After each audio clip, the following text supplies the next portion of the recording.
There is no region of the world so exposed to the new multipolar world order and the fierce competition it heralds between America and China than Southeast Asia.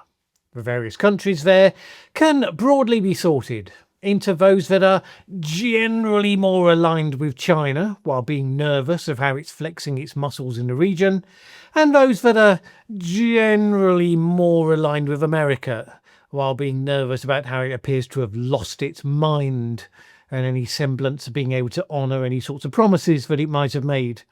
And those differences are all painted in shades of grey. So a major regional summit with China's Xi Jinping to be present and with Donald Trump rushing around the place like a toddler on a sugar rush, it's going to be an interesting few days. So far, it has inevitably been the Donald Trump show. Because wherever he goes, it has to be the Donald Trump show. So he arrived in Kuala Lumpur, Malaysia, and he had to do his somewhat unsettling dance on the way in.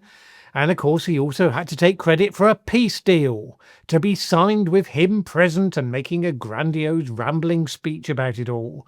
Because it's tradition. Almost like Santa Claus at Christmas. What was the peace deal?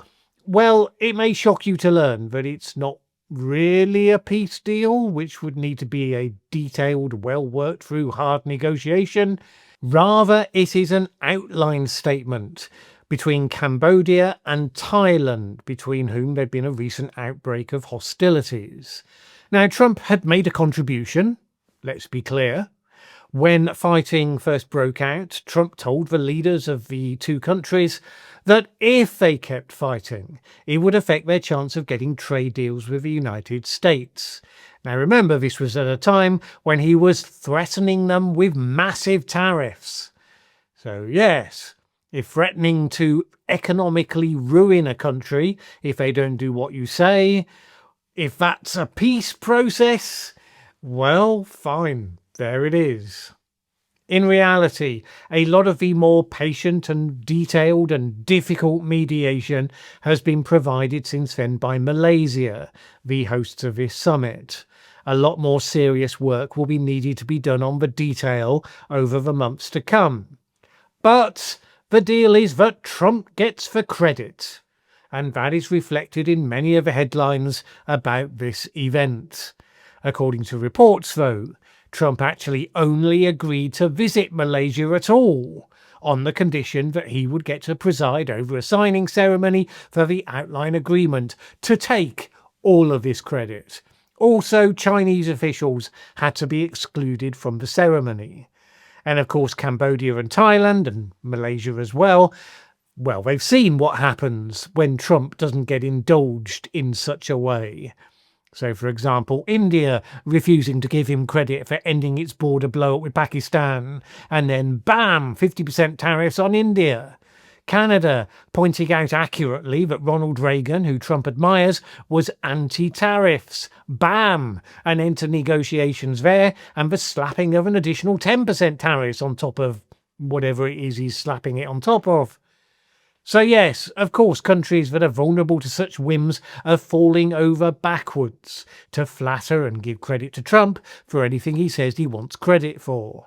And yes, of course, that included the Cambodian Prime Minister saying that he had nominated Donald Trump for the Nobel Peace Prize, because he knows the rules here.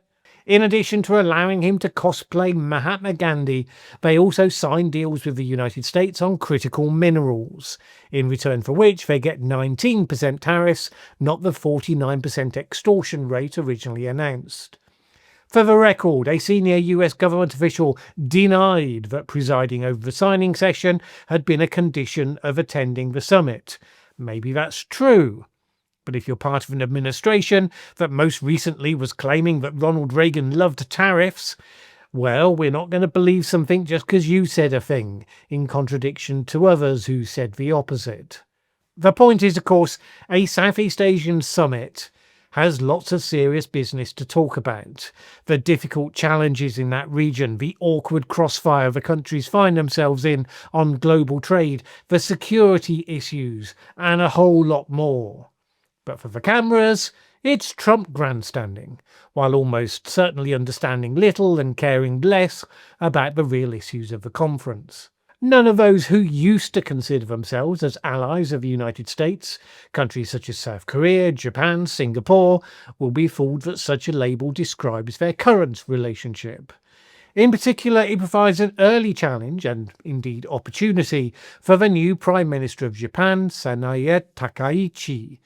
Japanese leaders have in recent times a relatively short life expectancy in office, but she should start with Trump on the front foot, with her political positioning on the right should give her a platform of commonality for what it's worth.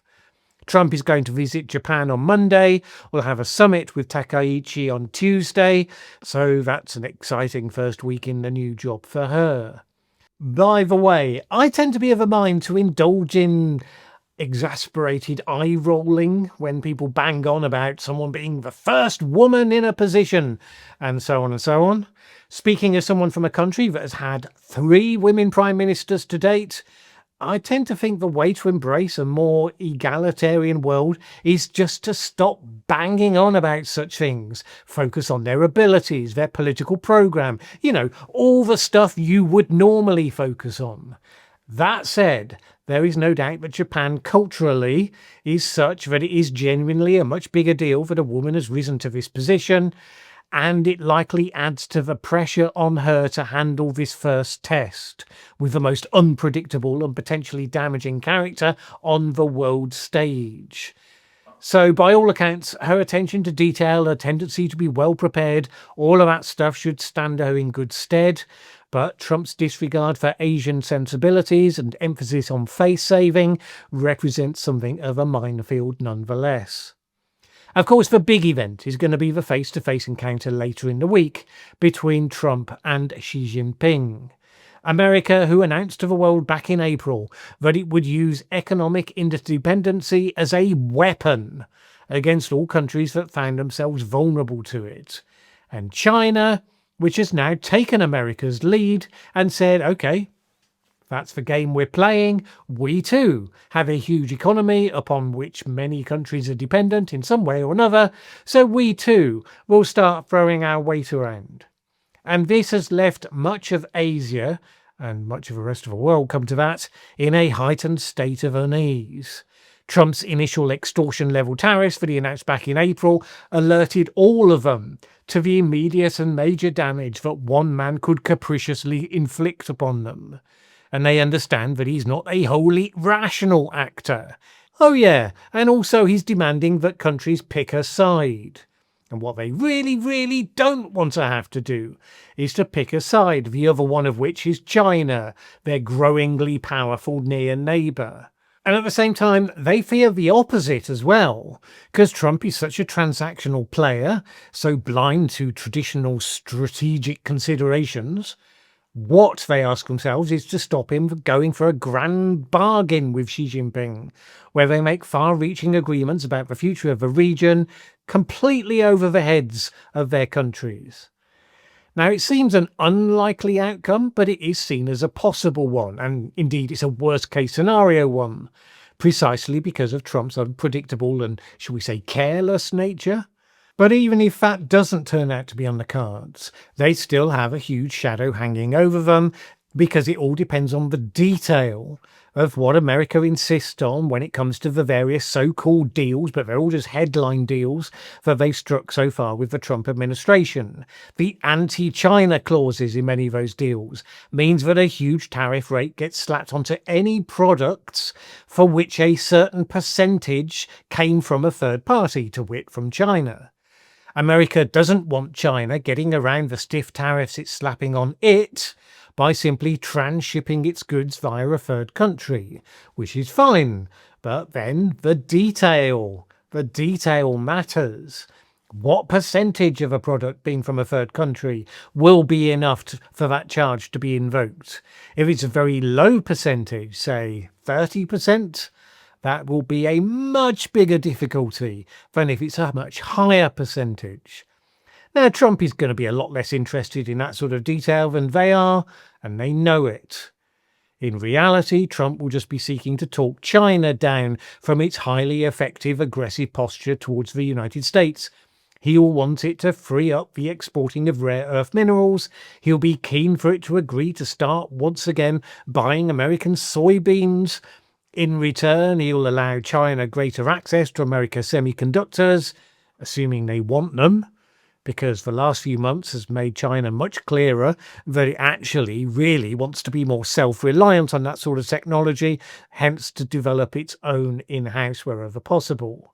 Now, in advance of the two leaders meeting, the mood music that's being played has been very positive.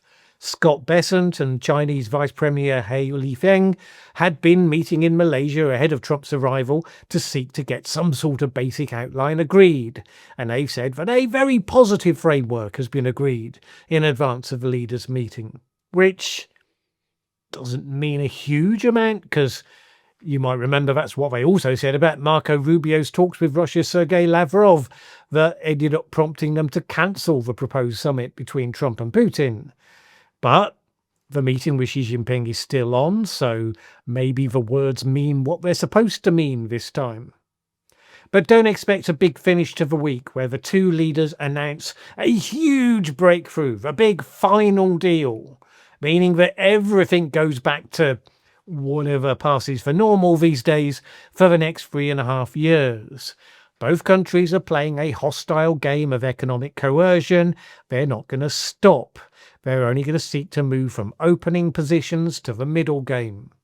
They will be continuing to fight over influence in the Southeast Asian region, to fight over global influence and the propaganda war.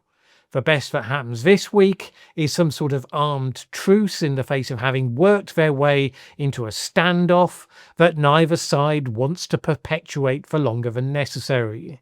But in saying that, neither side wants to be seen as weak and forced to capitulate to get out of that position. The worst that happens is that America's brashness and maybe overconfidence leads to them snatching defeat from the jaws of victory and some sort of escalation between the two. Meanwhile, many of the nations of the world will be watching on, wondering just how much of the fallout of whatever's going to happen is going to be making their lives difficult and for how long. Yeah, it's going to be a tense old week for all of them.